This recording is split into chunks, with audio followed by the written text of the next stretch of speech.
social amenity, social services, national insurance scheme, powered by the government. How does this new state solve any problem, provide jobs, make the unemployment rate to drop?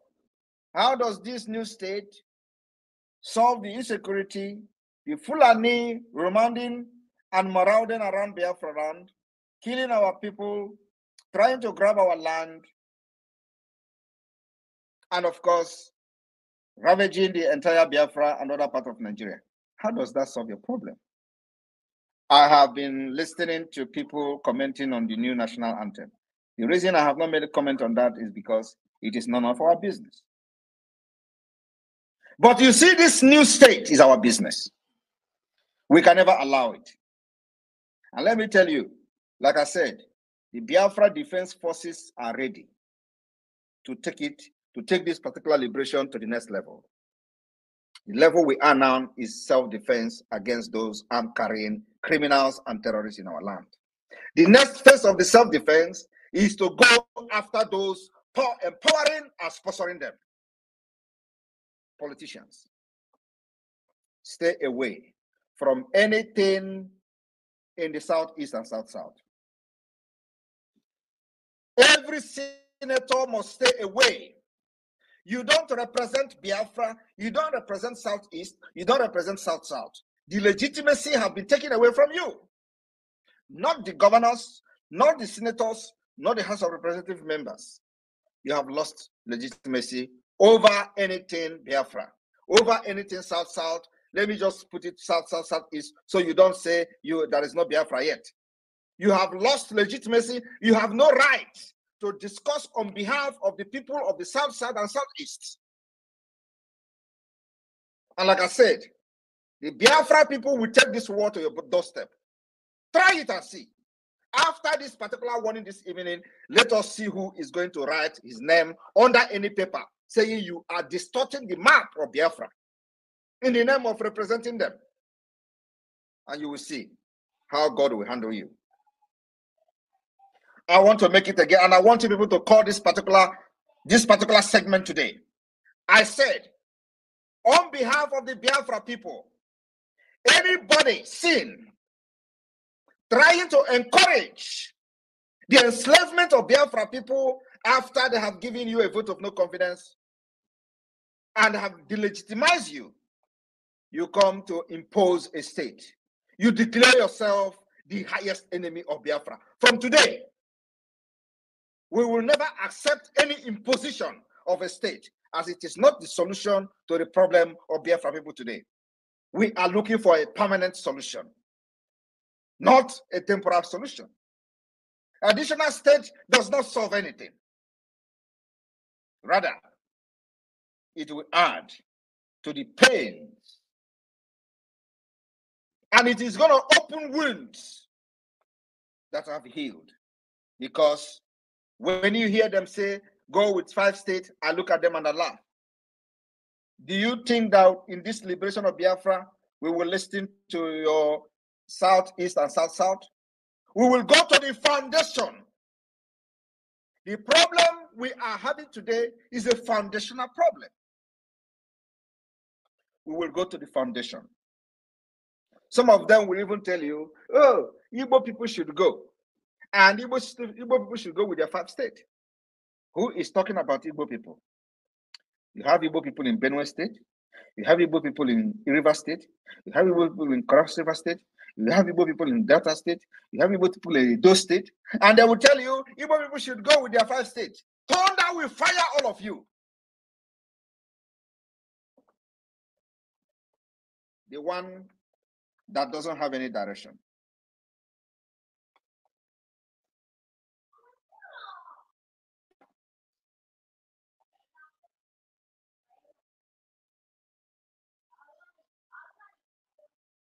Overcoming poverty is not a tax of charity. It is an act of justice, according to Mandela.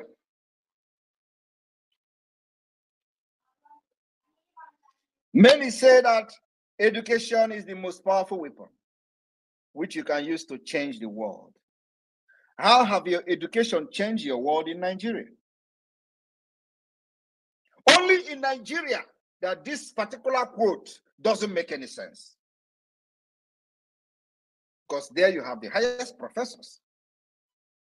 And all the professors do is to rig election, to rig those who are uneducated to, ascend into power. They rig those who are not educated. They rig illiterate. They rig those who were just coming from Mutu Park to become politicians into offices.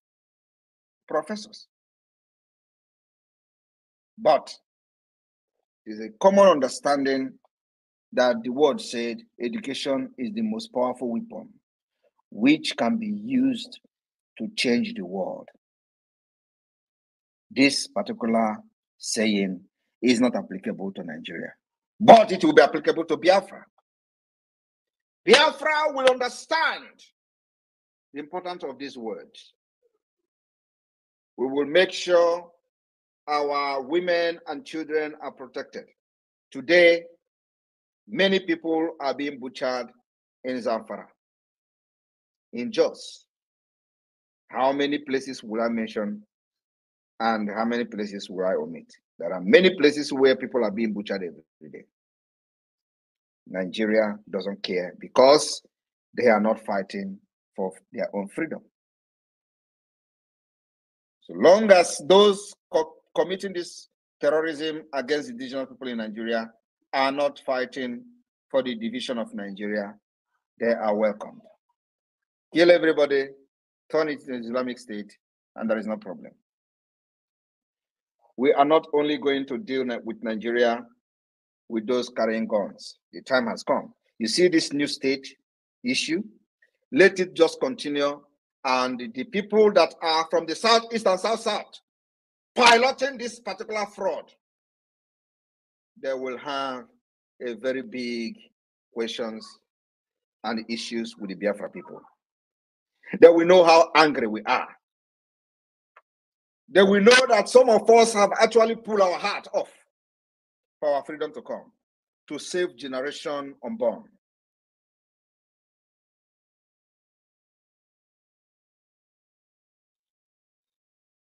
A government that uses force, violence to enforce its policies must be resisted and responded with violence. When they tell you that Biafra people today are violent, you ask them, when they were killing you in Aba, when they were shooting you and putting the body of your colleagues into the river, was it act of love? That was not act of love. But today, you have risen up to say, I have known my right, and the right to self-defense have been activated by the Biafra Republic government in exile. We are well armed, well armed. Biafra Defense Forces are ready to take down any terrorist in uniform, anywhere in Biafra land. And like I said, the 300 people that have been reportedly killed in Aba, there will be consequences and the revenge is coming. It will be very overwhelming. I am telling you the fact. Biafra Defense Forces will retaliate ruthlessly. This is not the time you are going to kill everybody and expect us to keep quiet.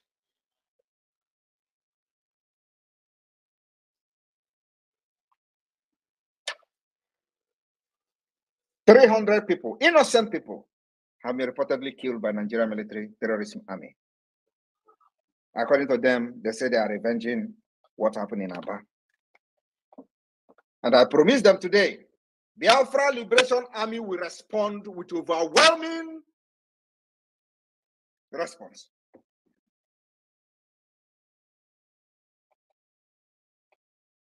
And after this episode, they will know that we are all mad. Our freedom The life of our people is very precious to us. In the past, maybe in the past, you have done that and go free. That's why the criminals are quickly to come and debunk the exposition we made against them. We saw them shooting Biafrans and dumping them in the river. Because that is what gave us the legitimacy to deal with them. Even we don't know what is going on. They know why they rush to come and debunk it. You know, and I like the word debunking. They are debunking. Because when you are debunking something does not mean it is not true. And listening to the disjointed statement, you will find out how they lie. Because they don't even know how to lie. These are nomadic system. Well, like I said, I have come, and many of you have come to make sure that Nigeria pay dearly for crimes against our people. We will give them woto in the coming days. And any of you who think you can come to Biafra land as a Biafran, serving under them, write your will. We don't know you. So long as you carry gun in Biafra land, wearing Nigeria Army uniform, you are a gunner. We demand the withdrawal of all of you. You must be withdrawn. Delegitimization have taken place, and you don't have any legitimacy over Biafra. We have done that for the past 3 years. Giving you sit at home, Biafra obeyed. You threaten them, they obeyed. You threaten with their work, they obeyed. You say if they don't come out, you close their shop. You even went ahead closing some of the shops. Yet, they stood their ground. What else do you want them to do? They have rejected you. They have rejected you completely. Today, we have over 30 million votes for Biafra. 30 good million of Biafra people have said, please, declare Biafra for us. Remember that when Mazi Nnamdi Kanu was shouting and preaching on Radio Biafra, somebody asked him, when are you going to declare Biafra? He said, when our people are ready. Today, they are ready. They have given the mandate in the first phase of the referendum. That's why when we are doing this thing, some people don't understand. Calm down. We know what we're doing. We will get the mandate of Biafra first, and then strike Nigeria like never before in the history. After 2nd of December, Chineke God who made me. After 2nd of December, Nigeria will see hell. Terrorist state of Nigeria will see hell. I know Musa is listening to me. This particular word is going to Musa. Musa is a terrorist who have volunteered himself to serve. Yet he can't come to the southeast and south-south to fight. They say Simon Ekpa come to Nigeria. What business do I have with Nigeria? I was not in Nigeria. I didn't left Nigeria because of Biafra. I didn't left Nigeria because of Biafra. I am already married somewhere before joining Biafra struggle. What am I doing in Nigeria? What is my business with Nigeria? You should start by telling me to come to Biafra land. Maybe that makes a lot of sense. And the only sense it is going to make for me is that you will be talking Biafra instead of Nigeria.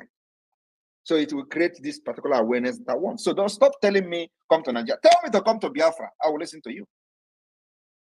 Then I know that you have validated Biafra. But you continue to tell me, come to Nigeria if you are a man. Go to do what? I choose how I fight you. And I'm fighting you from afar. I told Biafra people from the beginning that we will bring Biafra from diaspora. Is it not happening? Is it not happening?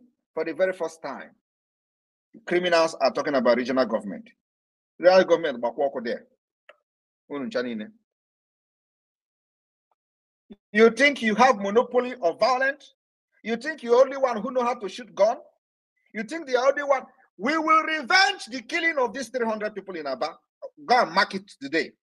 Biafra will revenge in a very, very heavy manner. And for the past few months, I have been shouting it. One day you wake up, Obinze is gone. We will start from there. I know that they have laid many explosives in Obinze. They don't know when the Biafra forces will come there. They have buried many explosives, waiting for Biafra forces to come. We will shock you. We will shock you. You will know that thing you buried in Obinze, waiting for our men to come, you will be shocked. The day is fast approaching. This war you declared on Biafra, you can never win. You can never win this war. You can never, ever, ever revive Nigeria again. Never. Nigeria is gone. Because it was a false country with false foundation that were never meant to stand. It was not for the progress of the people.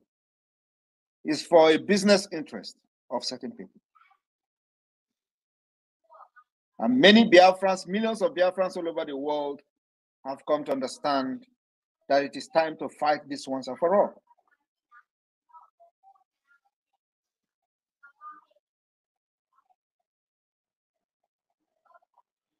When people say, oh, the Mandela said he was prepared to die.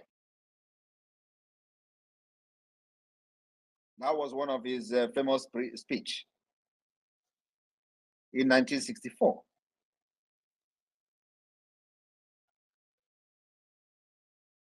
While he was on trial.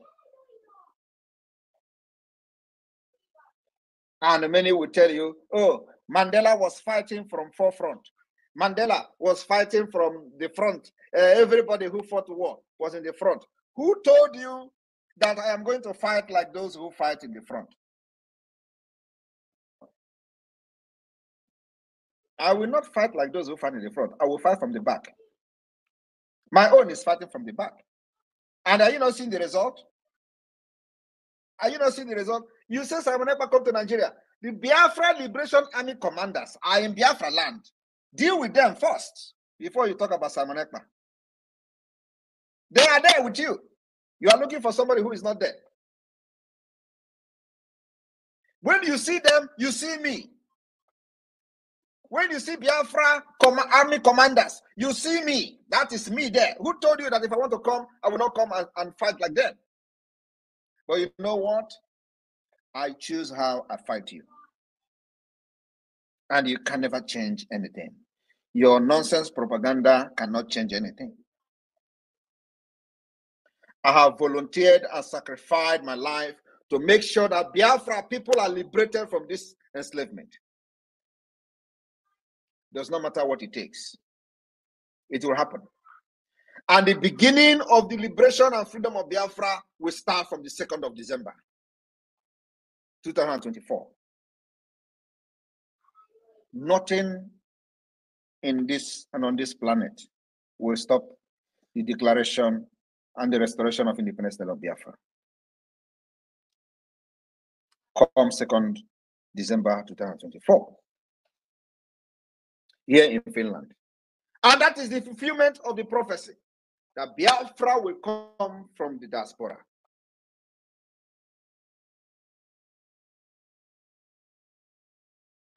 Some of them are wondering, you are declaring Biafra in exile. Yes, we declare it in exile. We are not even the second or the first people that declared independence in exile. Israel did it. And when you look at the people and listen to the people from this gullible Niger area, you see how they mock themselves on social media. Oh, you are in exile. Stay in exile now. Why all of them are actually in exile? You are in Abuja. What is it called?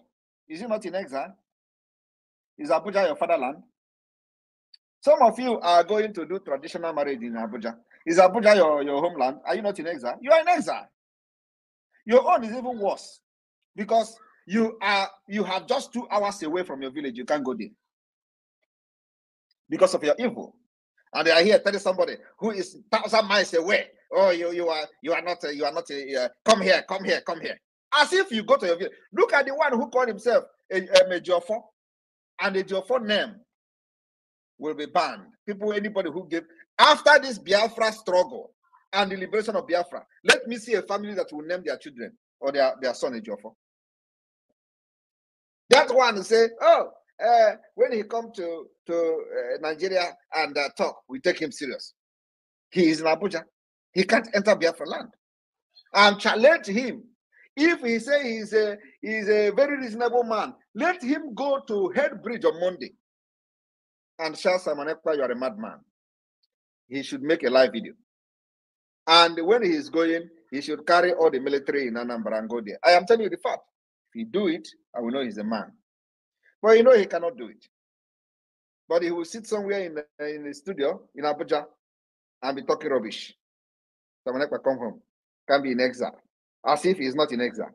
All of them that are in Abuja today are all in exile. They can't go to their village. They can't even do burial in their village. They can't even, do traditional marriage in their village. They are the one confessing. Yet, they are.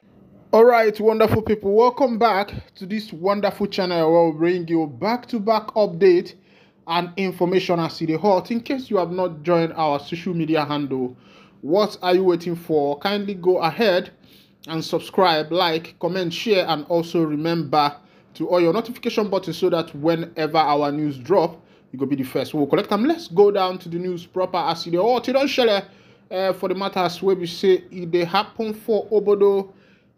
Information where we say they drop for my table. Now waiting happened yesterday for the sit at home for Anambra State, where Anambra State vigilante clashed with gunmen, and upon that, one of the vigilante commanders was sent to judgment, and also some of his members. Say you got this talk where they talk. He say, if you know food body, make you know food body. If you know food basket, make you know show face. So because now people will get face, and then they show face. And if you don't say, they tight, no they show face for Ama, because I got family meeting. Meanwhile, let's go down to the full detail of the information. If you look at your screen there, you will see the picture of that security personnel, a young man. I think looking at this man, he will be at his 50s or something like that. And it has not been an easy feat for the family after the demise of their father. Meanwhile, let's go down to the full detail of the information of what happened in Anambra State yesterday that took the life of some vigilante men.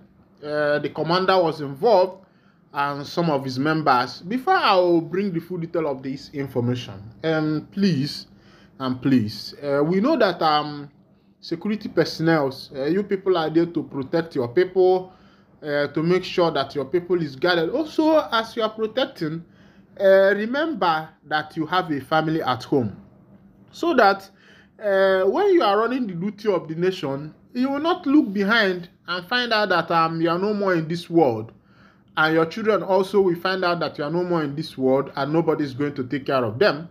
You could imagine the case of this young man. I think he should be at his 50 by now. At least maybe his children must have grown, maybe in secondary school or university, and this is the peak of his responsibility and also the peak of him to finish and enjoy his family. As you are doing this security work, remember that we are in Nigeria. You are in Nigeria, a country somehow that does not care about you, that does not care whose earth is God. The politicians are there to share the money. Yes, they are there to share the money. Quote me right. Because if the politicians are not there to share the money, all these millions that are being borrowed every day, there is no good road infrastructure, there is no good hospital, there is no ambulance for emergency, there is nothing you can write home about this nation. No good roads. In other countries, you see 5 lane, 7 lane, 8 lane, 4 lanes. But here, for the politicians to even build 1 lane for you is very hard. Talk more of taking care of your family when you are gone. You are on your own. Oh. Meanwhile, let's go down to the full detail of the information. Gunmen has killed a vigilante, Commander Eloka Mbakwe, and injured many others in Nnewi, Anambra State. The incident happened on Monday afternoon, June 17, 2024. It was gathered that the gunmen were trying to implement sit-at-home. A report from the town said that the Nnewi vigilante group reportedly got information that the gunmen were about to enter Nnewi through Nobi in the Idemili South local government area and decided to confront them at the boundary between the two communities. The vigilante commander and his men were said to have engaged the gunmen in a shootout during which he was killed. It was also gathered that another shooting incident took place between the sit-at-home enforcers and members of the vigilante group at Nnewichi near St. Peter's Church and left many people injured. An eyewitness said many people around the scene of the incident were hit by stray bullets, adding that some of the wounded were carried in wheelbarrows to an undisclosed hospital for treatment. The commander of Anambra Vigilante Service in charge of Anambra South Senatorial Zone, who doubles as the President General of Nzukora, Dr. Maduka Atweni, confirmed the incident. Now, you can look at it and see somebody posted, he said, yesterday, this father was St. Mark's Nnewi coordinating the cutting of cake during Father's Day yesterday. This afternoon, he got killed defending Nnewi as the head of security of the town. For the record, Nnewi was said to be besieged by one biggest attack this afternoon. Lives were lost, people injured, peace to the dead, healing to the injured. This one is happening. This one was just happened yesterday at Nnewi during the sit-at-home. You know, when I started this broadcast, I said, if you know full body, make you know put body. Oh. If you know full, make you know put body. Because a lot of things are happening. And you can believe that somehow you are making sacrifices for your nation. But I'm telling you that the nation you want to make sacrifice for somehow does not care about you. Does not care about you. As it be for Kanu, they say Kanu people don't applaud. Kanu residents applaud Kam as Sanusi Bayero lead Salah prayers. Let's go down to the full detail of the information. Remember that there has been power tussle, big power tussle in Kanu for the position of Emir, who becomes the Emir of Sanu between Sanusi, the former Emir, and the present Emir. And looking at this thing, you find out that this issue of politics has taken over the traditional position in this nation, whereby people don't even respect traditional authorities again. They somehow go behind, you know, to collect bribe. For example, during the time of Obasanjo, the other man was removed. The time of Buhari, the other man was removed, and now another person has come in, and he's trying to reinstall this same person that was removed. And this is to show you that maybe that person that was removed before did not even commit any offense. It was just because of personal aggrandizement, and because maybe you feel like you have people in power that will be able to help you to get to where you want, and you feel like using that particular power, forgetting that absolute power corrupts absolutely. And that is what African politicians are here to find out.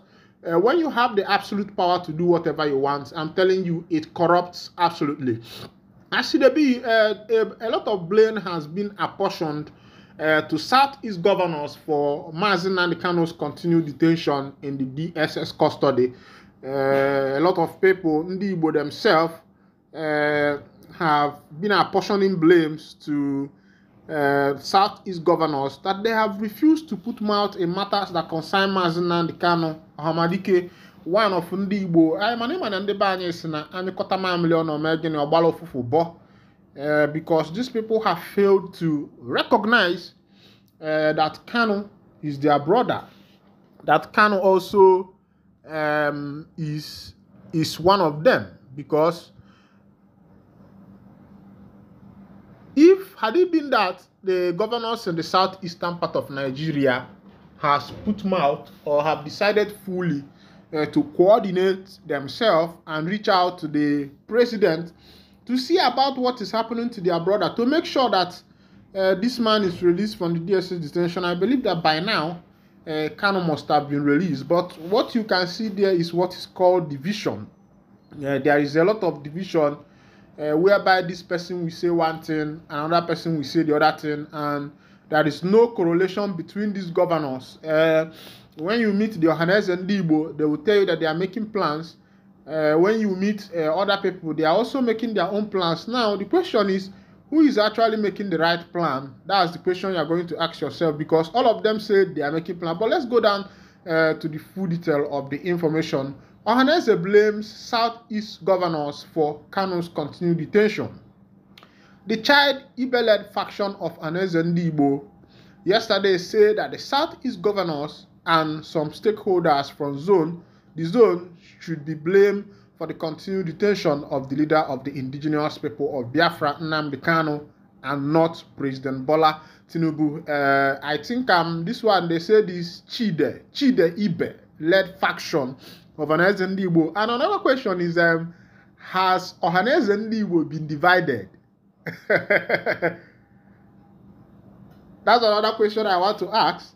If Ohaneze Ndigbo has been divided, let them tell. If Ohaneze Ndigbo has actually been divided, let them tell us, let us know. But let's continue. They said the group noted that their inability to stop the security challenges in the zone is a major factor. In a statement in Abakaliki, the Secretary General of the faction, Ikechukwu Isiguzoro, noted that the Southeast governors dehumanized Kanu, seeing him like a monkey in the zoo, calling on fellow Igbo to direct their attention towards the Southeast governors rather than Tinubu regarding the deteriorating security situation in the region. It has come to our realization that Southeast governors and certain Igbo leaders have not provided essential assurances required to explore political resolution for release of Kanu. Ohaneze underscores the crucial need for unity and cooperation among the governors and esteemed Igbo personalities such as Emeka Anyoko, Pa Ebute Ukiwe, Ike Nwachukwu, and others in providing the federal government with assurance regarding Kanu's future conduct. Regrettably, it appears some of the governors and Igbo allies have chosen to exploit Kanu's detention for personal gain, political bargaining, and pursuit of political relevance. And I think this writer is right, because if you watch out what is happening in the southeastern part of Nigeria, it looks as if Kanu has become a means of political gain, because the fact that any politician in the southeast that wants to gain relevance in the south, you see them mentioning Kanu. People like Kalo of his own state, deputy House of Rep member. Though all these things, what they do is come out and talk about Mazinang. It also happened in the time of Soludo. At the time of Soludo entered office, there was a big chaos in Anambra. But when he brought up the issue of making sure that Kanu will be out of the DSS detention, the chaos was quelled. The election of Soludo that brought Soludo into office was peace and peaceful.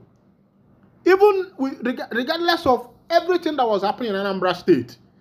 And this will tell you that the people who are behind these things, they are angry youths. They are angry people who really want their brother to be released. Why not the government use a political solution? And someone like Akpabio, the other time when this issue was brought up in the House of Senate, he quenched the fire. He did not allow the man to speak, probably because ndị be anyị si na onye kpọọ gị ọkpọkọlọ ndị mmadụ ewere ame gịnị gba bọọlụ. Imekata no wakpo ogo inwoko wakolomo ogo enwan. The mother wele agba ball. It is because the Southeast governors have not come together and they have not given value to their brother. His heroic actions.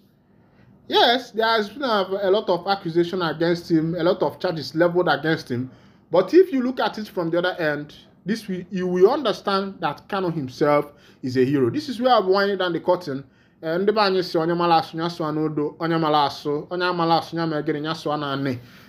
case you have not joined our social media handle, kindly go ahead, subscribe, like, comment, share, and also remember to on your notification button so that whenever our news drop, you will be the first who will collect them. Thank you for listening. God bless you. Kano, will be the leader of the indigenous people of Biafra, is seeking what is called negotiation with the federal government of Nigeria over his trial. Let's go down to the full detail of the information so that you can see as the matter they be. The IPOB leader has been in DSS custody since June 2021 when he was arrested in Kenya. Kano has been in the DSS custody since June 2021. When he was arrested in Kenya, since his arrest, he has been facing terrorism trial leveled against him by the federal government. Section 17 of the Federal High Court Act states, in any proceeding in court, the court may promote reconciliation among parties thereto and encourage and facilitate the amiable settlement thereof. Speaking through his lead counsel, Aloy Ejimako, Kano made this known in open court on Wednesday after he moved 2 applications brought before the court.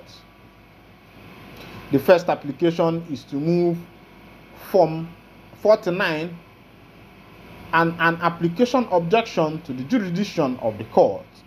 Ejimako said if the application are denied, they will move for the implementation of Section 17 of the Federal High Court Act.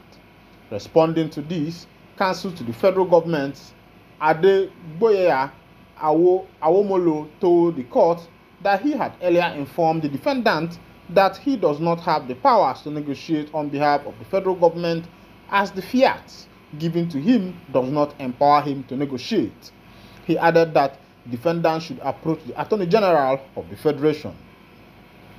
In her reply, Justice Bintanyako said the court was not a solicitor but to only hear cases. Kano, who arrived in court in the presence of his lawyers on Wednesday, also spoke on the killing in the southeast. He insisted that he was all for peace and had no hand in the murder of some soldiers in Abia State a few weeks ago. I condemn it in its entirety, all of the killings, because IPOB was founded on a non-violent principle, and we maintain that stand. And some of these soldiers we are told are also our people. And his family is in mourning right now. So I condemn all the killings. I don't want that. We are fighting for freedom. So how can we want violence? We want people to be free. We have suffered a lot in Africa, from slavery in Arabia, Europe, and now slavery in America.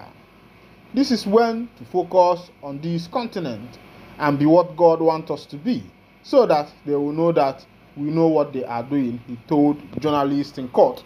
This one is coming from Mazi Nnamdi Kanu Ohamadike, one of Ndi Bodo Gwana Manzunanya.